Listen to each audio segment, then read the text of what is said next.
Hello everyone, welcome to my channel. In this video, I will discuss 2 ways to maximize your exercise. In the previous video, I talked about 7 common mistakes that people make at the gym while working out anywhere. It is important to understand those mistakes. That way you won't repeat them when you go to the gym or when you work out at home. So in regards to this video, what I'll be talking about is safety first and making your exercise fun. You want to work, if you want to have fun while you're working out.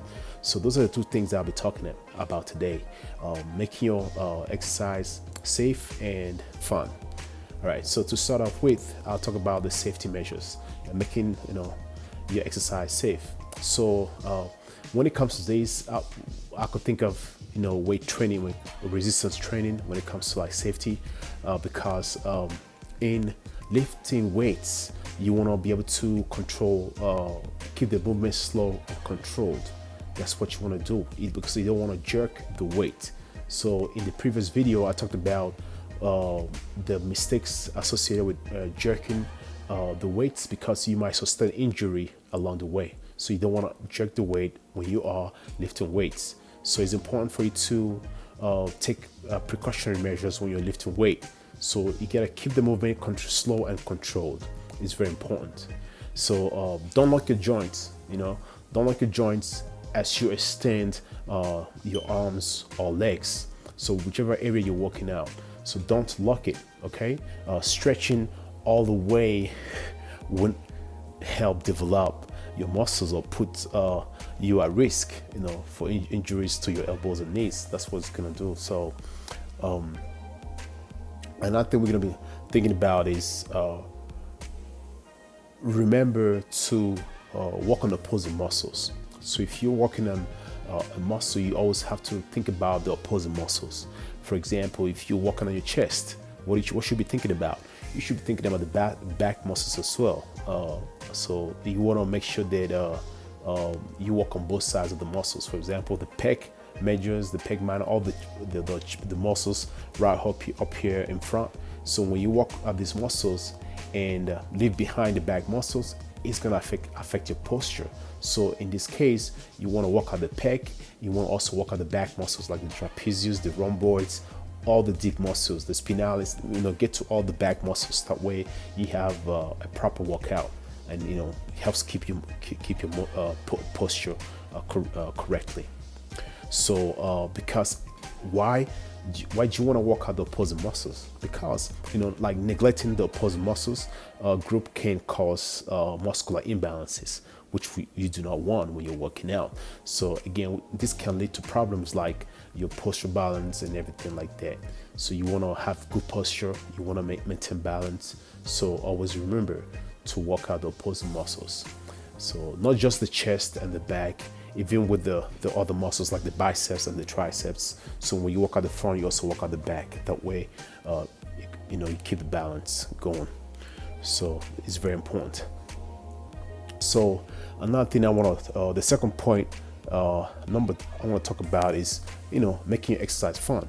So that's the number 2 here. So again, you want to have fun while working out, because you just don't want to go there and waste the whole time. You want to be excited going to the gym. You want to appreciate the fact that you're going to the gym.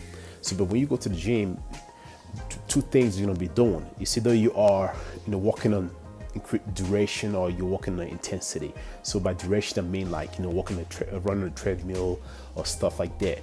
So then by intensity, I mean like lifting weight and doing all that strength training or something like that.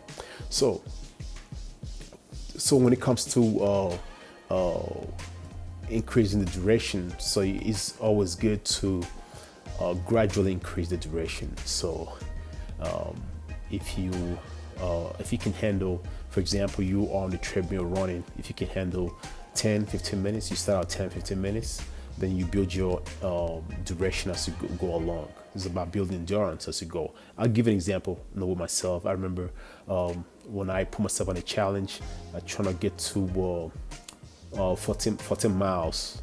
So I could barely do 1 mile. So I remember, I started at 1 mile. It takes me about 15 minutes, 15 to 20 minutes to do 1 mile at a time. So I built up, my duration, the endurance over time. It took me about 6 to 8 weeks to reach that goal. So what I'm saying here is I started out with 1 mile, then I built on it, 2 miles the following week, then to 4 miles, then I increased to 6 miles and to 8 miles. So once I get to 8 miles, I even skipped 10, I went to 12 miles and then hit my goal for 10 miles, I think on the 5th or 6th week or something like that, second month. But yeah, I was able to do it, but it took me about 2.5 hours or 2 hours plus to get to 14 miles. So it's about duration. So you build up little by little. You start with 15 minutes, 20 minutes, whatever you can handle. Don't overdo it. So remember, safety first. So I hope you get that. Another thing I want to talk about is the intensity when you're lifting weight. So you also gradually increase the intensity. So when you're lifting weight, you don't want to start heavy. So you want to increase the intensity gradually. So if you are comfortable with 10 pounds or 15 pounds starting off, then you build on that. If you're comfortable with starting off with 5 pounds, then you can build on that as well. So it depends on what you can handle. So if you can pick any size that you want to start out with, is up to you. So decide which size you want to start out with, which is comfortable for you. Keeping in mind safety first, so that way you won't hurt yourself, because overall you want to have fun and you want to exercise safely until you get home. So that's the essence of this video. So like this, you can start out 5-10 pounds and increase the intensity as you move on. So this is in a better way to do it and keeping safe as well. So it's also good to like engage in group activities. If you're good with soccer or playing basketball or football or doing any kind of group game, it's also good. Help you with your cardiovascular fitness and help you improve balance as well, coordination and flexibility. So these are the things we're looking for. So the main idea for creating this video is to help share with you 2 ways that you can maximize your exercise goal. So I hope that you take something home from this video, and I look forward to seeing you on my next video. So please like, subscribe and share this video with your friends and family. I look forward to seeing you soon. Thank you. Bye.